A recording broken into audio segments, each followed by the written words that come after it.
Assalamualaikum warahmatullahi wabarakatuh. Perkenalkan, saya Ella Septiani dari kelas 1C Prodi Akuntansi Fakultas Ekonomi dan Bisnis Universitas PGRI Madiun. Di sini saya akan menjelaskan tentang manajemen strategis perusahaan. Dalam manajemen strategis perusahaan terdapat konsep dasar manajemen strategis. Manajemen strategis adalah topik yang membahas mengenai cara bagaimana perusahaan dapat memelihara keberlangsungan operasinya dalam jangka panjang. Apa sih yang dimaksud dengan manajemen strategis? Pengertian strategi menurut Griffin tahun 2000 mendefinisikan strategi sebagai rencana komprehensif untuk mencapai tujuan organisasi. Strategi juga dimaksudkan untuk mempertahankan keberlangsungan organisasi di lingkungan di mana organisasi tersebut menjalankan aktivitasnya. Manajemen strategi bisa dikatakan suatu metode untuk penetapan tujuan, pengembangan, dan perencanaan pencapaian untuk mencapai tujuan dan visi misi. Komponen strategi. Strategi memiliki komponen-komponen strategi yang senantiasa dipertimbangkan dalam menentukan strategi yang akan dilaksanakan. Ketiga komponen tersebut adalah kompetensi yang berbeda, ruang lingkup, dan distribusi sumber daya.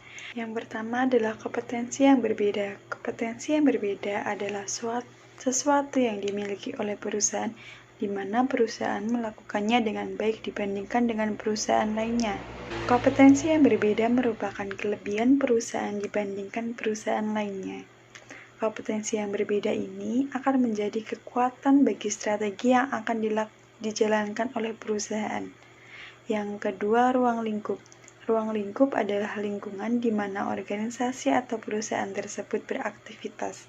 Salah satu contoh ruang lingkup dari kegiatan organisasi yaitu lokal, regional, atau internasional. Yang ketiga, distribusi sumber daya. Distribusi sumber daya adalah cara bagaimana sebuah perusahaan memanfaatkan dan mendistribusikan sumber daya yang dimilikinya dalam menerapkan strategi perusahaan. Selanjutnya, melakukan manajemen strategi. Yang pertama, penyusunan strategi.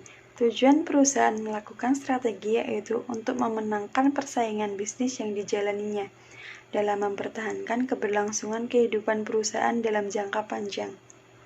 Untuk melakukan strategi, dilakukan proses penyusunan strategi, yang pada dasarnya terdiri dari 3 fase, yaitu yang pertama, penilaian keperluan, penyusunan strategi.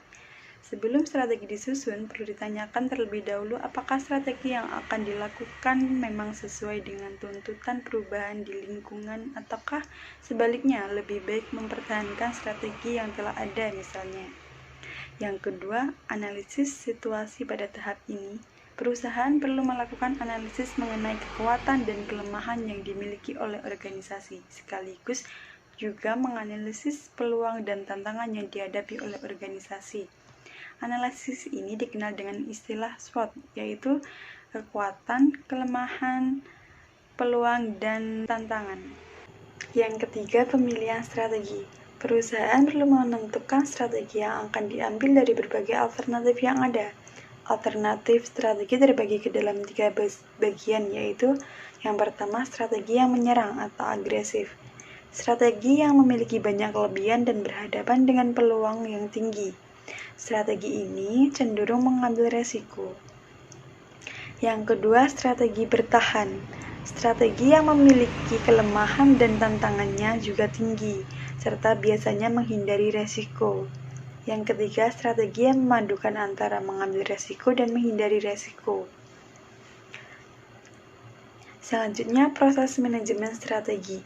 Proses manajemen strategi dapat dibagi 2, yaitu yang pertama, perencanaan strategis. Yang kedua, implementasi strategi. Perencanaan strategi.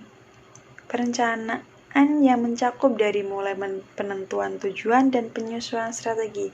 Sedangkan implementasi strategi, proses ini mencakup implementasi yang dijalankan berdasarkan strategi yang dipilih dan juga pengendalian atas implementasi yang dilakukan.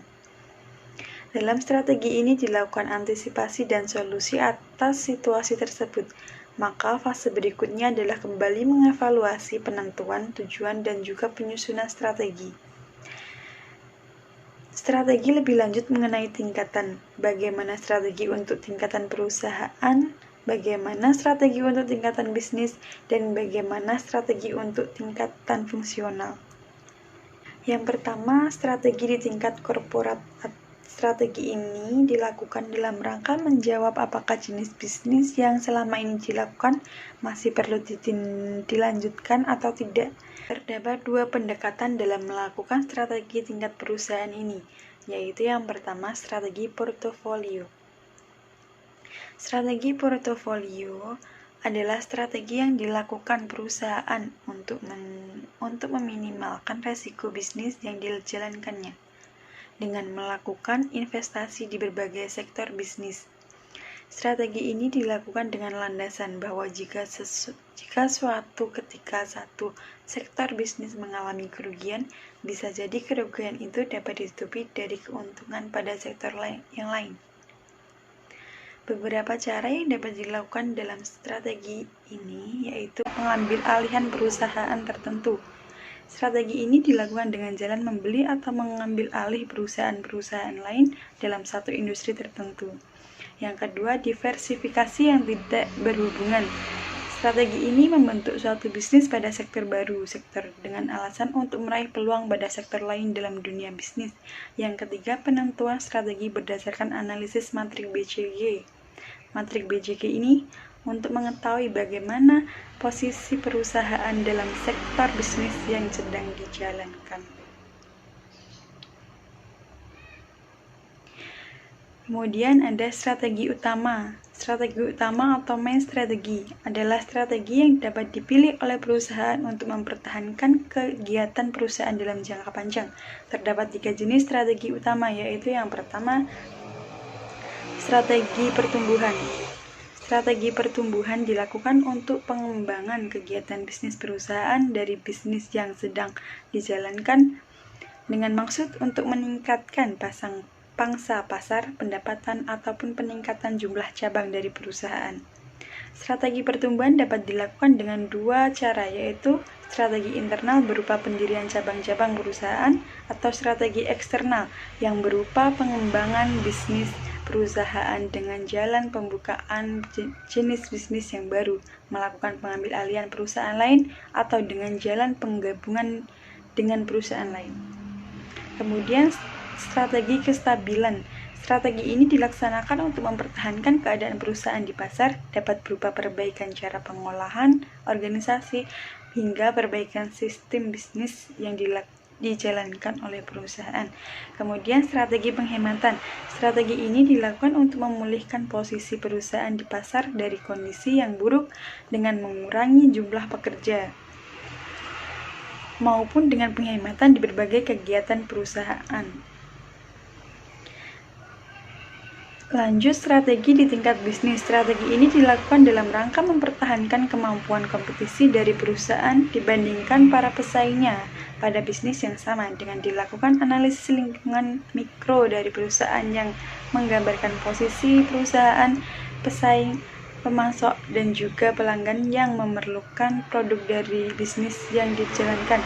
Salah satu model yang dapat membantu perusahaan dalam melakukan analisis ini adalah model 5 faktor pendorong kompetisi dari Michel yang terdiri dari yang pertama, pelanggan. Pelanggan adalah faktor utama mengapa sebuah bisnis dijalankan. Yang kedua, persaingan dalam bisnis yang sama. Perusahaan perlu menyadari bahwa dalam lingkungan bisnis yang kompetitif, tidak hanya perusahaan mereka yang bergerak dalam pemenuhan dan penyediaan barang dan jasa bagi pelanggan, tetapi juga terdapat perusahaan lain yang bertindak sebagai pesaing bagi perusahaan dalam mendapatkan pelanggan.